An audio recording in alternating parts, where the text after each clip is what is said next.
And my apologies to Lex Fridman. I'm a fan. I've been subscribed to the channel for a long time. I've really enjoyed his long form content.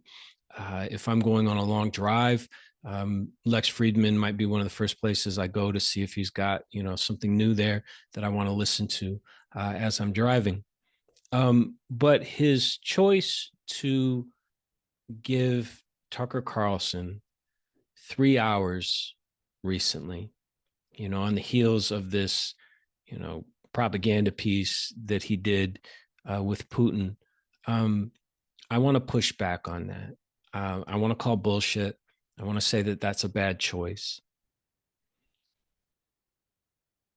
It's clear that at this point, Tucker Carlson is working for the Russians, whether he's getting paid directly or whether, um, he feels that somehow the Russians play into his grand plans. I don't know. I would not be surprised if he's getting, you know, briefcases full of money from the Russians, perhaps golden bars at this point. Apparently, that's the way they get a lot of their um, influence done, right?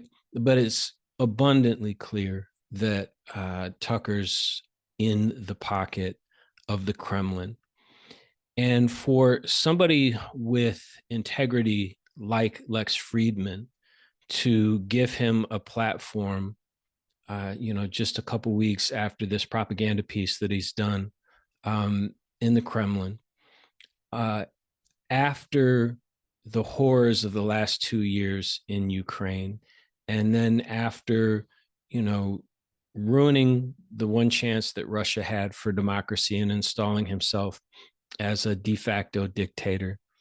Um, for Lex Fridman to have chosen to put Tucker Carlson on, just a really bad look in my opinion. Now I'm going to say I have not actually watched the interview, and if you watched it and you felt like Lex did a great job of deconstructing Tucker, fine. Let me know in the comments. I'll check it out. But I do not have the stomach for 3 hours of Tucker Carlson. And that doesn't change my point because most of the battle is won and lost in the thumbnails. Most of the battle is won and lost in the um, stamp of approval that Lex Fridman gives Tucker Carlson.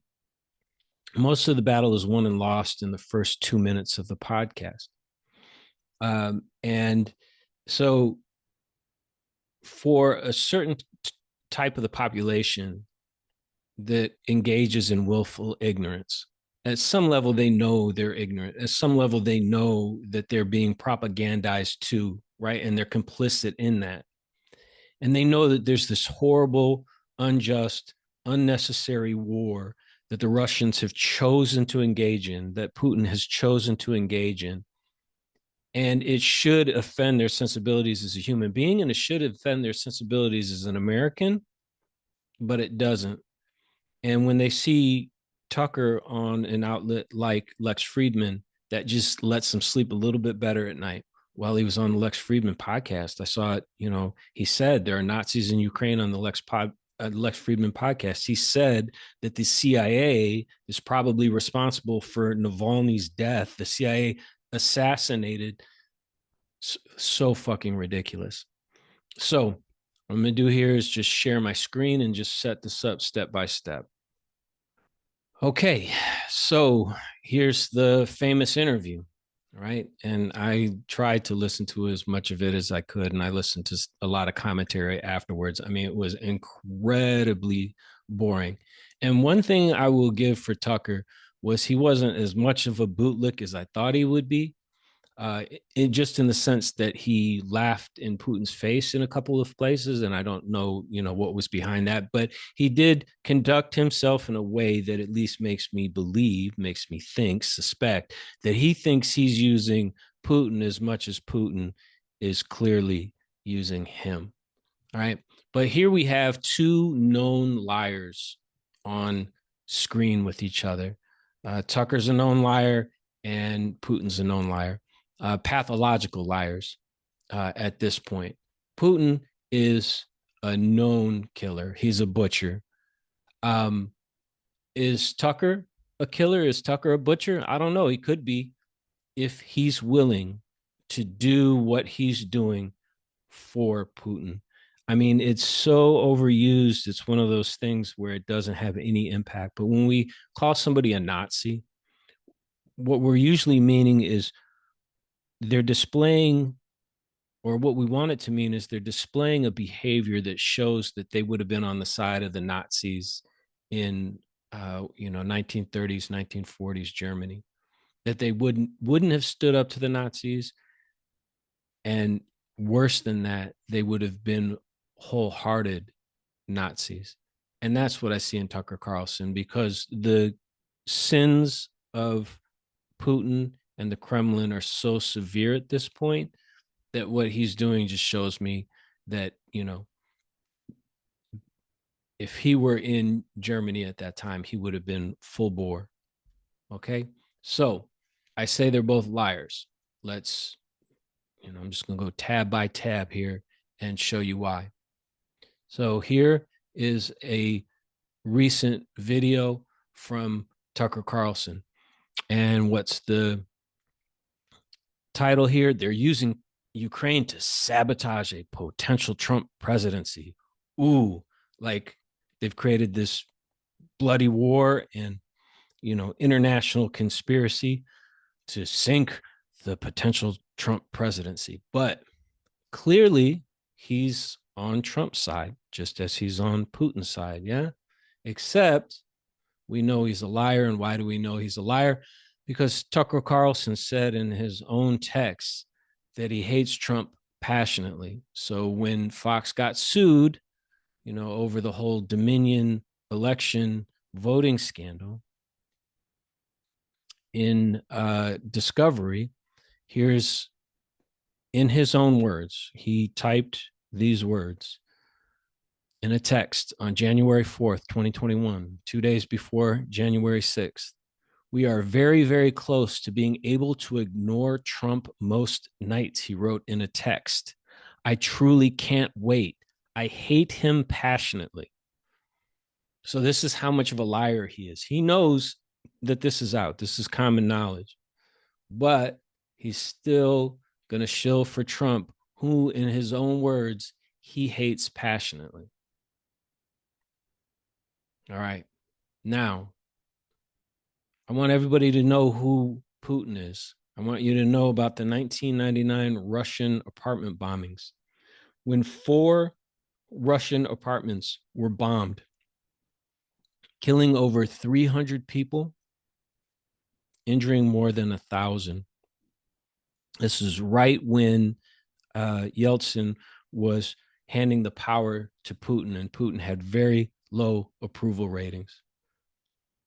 And, this is what it looks like.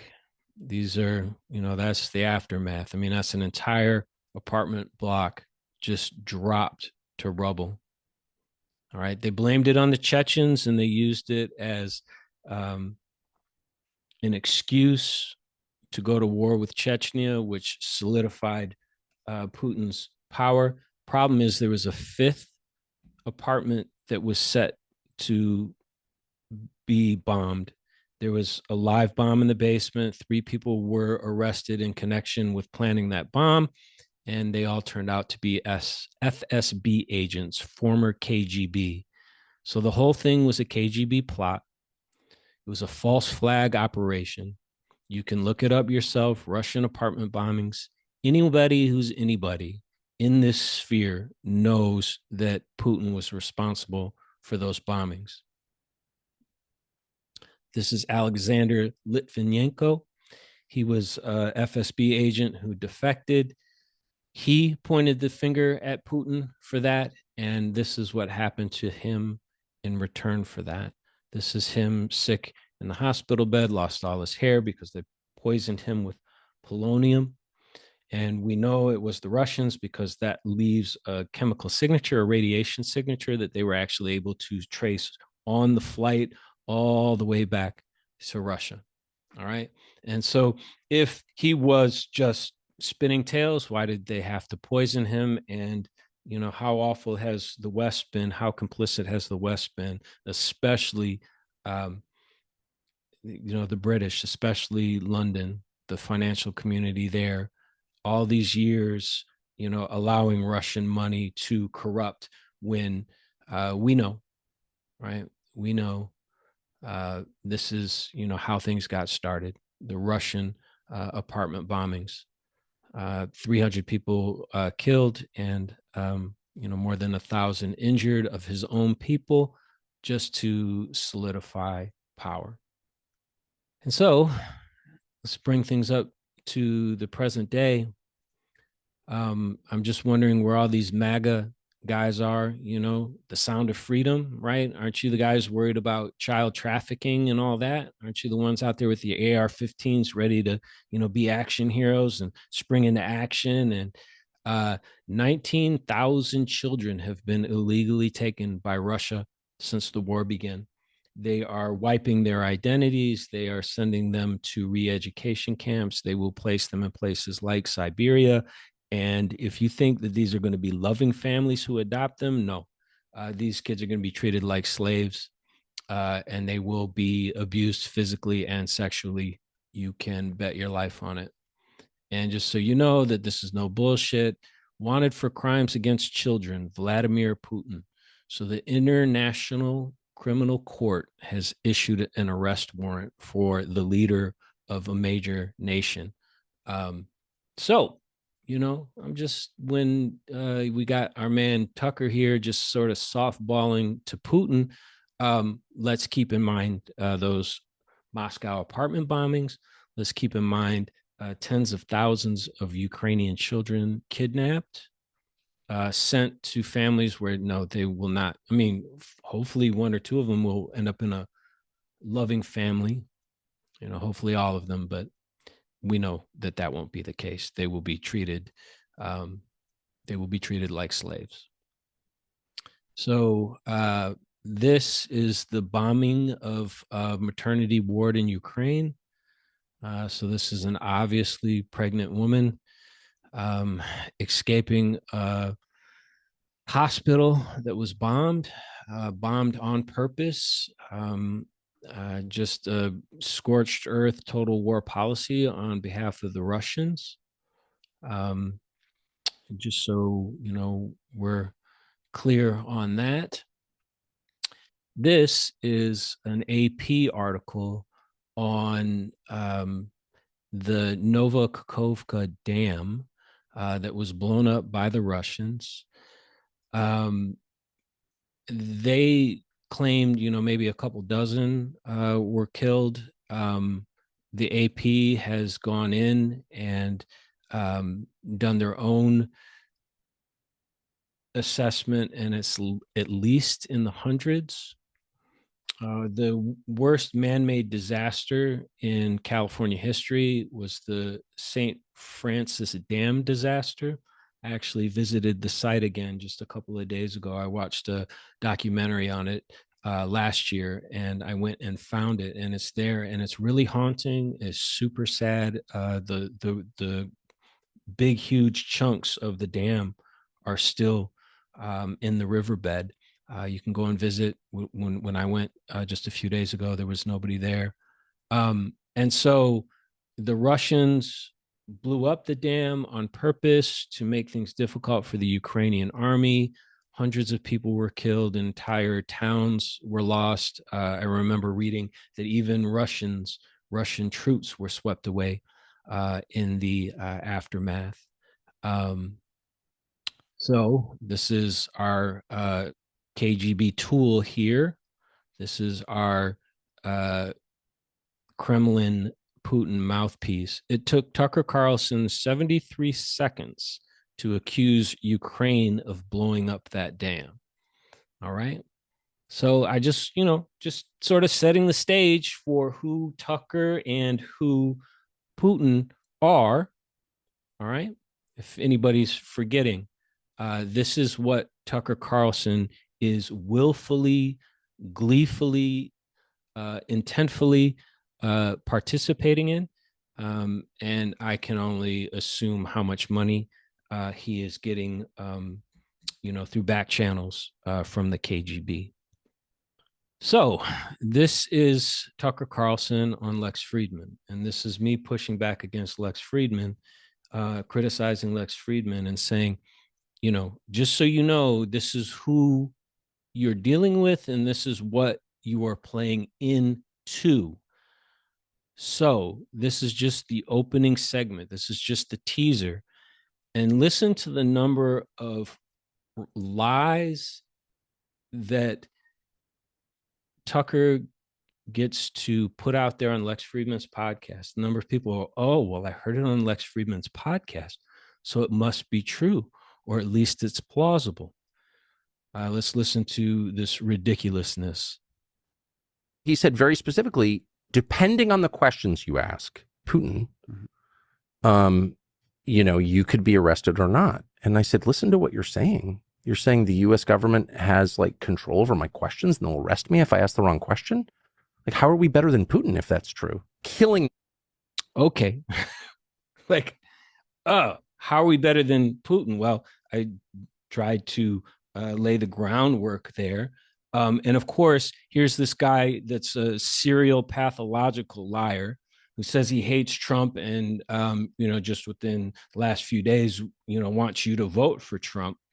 So we know we can't trust a word he says. And so he's, doing the hit job on the American government. How do you know we're not that different from the Russians? It's, it's only fools who believe in ideals and democracies and that there might be anything better about America than anywhere else. And why don't we just let the Russians do what they want to do, since they play into, his politics anyway? I just, I can't sleep at night doing that, but just, I don't know who his allegations are about. I don't give a fuck. I'm not going to listen to him because I don't trust him further than I could throw him. But there, Lex Fridman has just allowed him to deliver. Right there, the game's already won. Right. And then let's hear some of this other ridiculousness he's going to say about Navalny's death. Questions and they'll arrest me if I ask the wrong question? Like, how are we better than Putin if that's true? Killing Navalny during the Munich Security Conference in the middle of a debate over $60 billion in Ukraine funding? Maybe the Russians are dumb. I didn't get that vibe at all. I don't think we kill people in other countries to affect election outcomes. Oh, wait. No, we do it a lot and have for 80 years. Okay. What the fuck on that? So we managed to get to a former Soviet gulag site, or if it's a brand new prison, it is right next to where there were former Soviet gulag sites. That's north of the Arctic Circle, one of the most secure locations on Earth. We got inside the prison, killed our only hope for a political rival to Putin, and clearly to make the Russians look bad, to affect an election that isn't an election, that's a formality, that there was no chance of Navalny winning, certainly not if he's dead, right? But the whole premise of what he's saying relies on it looking bad for the Russians, so the Russians wouldn't want it done, but somehow we were able to infiltrate a Russian prison north of the Arctic Circle. Or Tucker's just straight up fucking evil. I don't know. It could be one or the other. So here we go. Just so that we're dealing with the, the other end of it. We've got, are there Nazis in Ukraine? Tucker Carlson and Lex Fridman, right?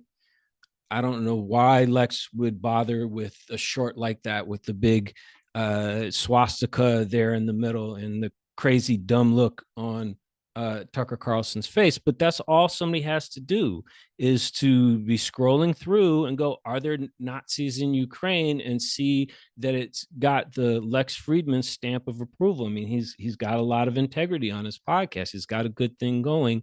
He's giving all of that intellectual capital to Tucker Carlson to, you know, make that false equivalency in people's heads that there are Nazis in Ukraine, and so fuck it, they're Nazis in Ukraine, and so the Nazis are just as bad as the Russians, even though anybody can call themselves a Nazi. Just because they call themselves Nazis doesn't mean that they participated in. You get what I'm saying? And so, yes, apparently there is a very small faction of far right wingers, like there are in virtually all countries, that would have called themselves Nazis. And I don't know, maybe you would have called yourself a Nazi too if you came from a country that suffered the Holodomor, which is an enforced famine by the Soviets that killed somewhere between 5 and 10 million people in the 30s in the span of 2 years. Maybe the enemy of your enemy would be your friend. Maybe that's how you would look at it, right? But let's also keep in mind that this is an incredibly forward-looking country that elected a Jewish leader, right? If we're going to be, accusing people of being Nazis. So that's all you need right there. Before you even get into it, he's already been able to impugn the government without any proof. Serial liar. He's been able to impugn the CIA. Somehow they got a ninja into, a Soviet gulag north of the Arctic Circle, right? Snuck in the night and killed Navalny against Putin's wishes. And three, just drop that thought in people's heads that there are actual Nazis in Ukraine, and hey, why not just write the whole thing off? So this is Nadia from Pussy Riot. And so this is going to be my argument to Lex Fridman. And my question to Lex Fridman: how come you have 3 hours for Tucker Carlson, but you don't have 3 hours for Nadia from Pussy Riot? So if you don't know who Pussy Riot Pussy Riot was a punk band, a feminist collective. Still roughly exists. I mean, Nadia will be Nadia from Pussy Riot for the rest of her life. Nadia and another singer from Pussy Riot did 2 years in a Russian prison for a simple act of defiance in an Orthodox church. Putting on a balaclava, one of those face masks, knitted face mask. That was their look. Let's see. Let's show you here. That's them, right? And they went into an Orthodox church and jumped around and were rowdy. And for that, they spent 2 years in a Russian prison. You think that's nothing? I'm not going to say you, but just think about how much people grumbled about having to sit home and watch Netflix for 3 weeks while we sussed out this COVID thing. People still grumbling about, oh my God, government overreach. I've seen a lot of people online act like they did nothing. And you spend 2 years in a Russian prison for a simple act of defiance. Again, that's Putin. That's who Putin is. That's who the Russians are. Therefore, that is who Tucker Carlson is. And so here she's giving a speech. I'm not quite sure where this is. I feel like, it's obviously some art museum. I think it's in New York. Here's the important thing. When Navalny died, there were a lot of different takes on who Navalny was and was not. A lot of people make the case that he was oversold as an alternative to Putin. Maybe he wouldn't have been that different. Here's the importance of art and protest and signification. Listen to this entire speech by Nadia twice. And this was, just in the days after the death of Navalny. And she's eulogizing Navalny and the members of Pussy Riot talk about how he was one of the first to reach out when they were in prison, et cetera, et cetera. When I heard her talk about her relationship with Navalny, that gave me not all I needed to know about Navalny, but that really solidified how I felt about Navalny, what his name means, who he would have been if he was a leader. Here's why. Pussy Riot goes hard. Nadia goes hard. She goes hard for gay rights. She goes hard for, you know, rights of people of color, oppressed minorities, the whole thing. I don't actually feel like I would agree with a lot with Nadia, but I feel like I would have things to disagree with her on. But none of that matters because she goes hardcore on Putin being a thug, Putin being a dictator, Putin being a killer, the poison of Putin. When she has a public relationship with somebody like Navalny, that forces Navalny to mean something in a way that, you know, so many other commentators are just too ineffectual to make a difference in the world. This young woman, I mean, she was like 22, 24, something like that when she went to prison. What she did, what she stood for, and if Navalny had, you know, gotten out and been elected, and now Navalny's um, legacy moving forward will forever, at least in some way, be connected to Nadia and Pussy Riot and what Pussy Riot means. And that then creates space, massive space for the right to protest, for the right to live one's life the way one feels fit, for, you know, the right to art, for the right to free speech, all of those things. Um, and I just wanted to point out how important that is and how, you know, how effective what she has done in her art has done, and the rest of Pussy Riot and everybody else that's involved with that, in a way that, you know, just so many commentators, you know, I've seen people on the left try to take her down and, you know, talk about how she's the worst punk band that NATO could buy. And it's like, well, man, I see Russian money everywhere on YouTube, left and right. So here is a collaboration, a collab that she did with Boys Noise. He's a uh, German. He's a German Iraqi DJ, and it's a hardcore video. It's actually quite good. It's called Chastity. Check it out.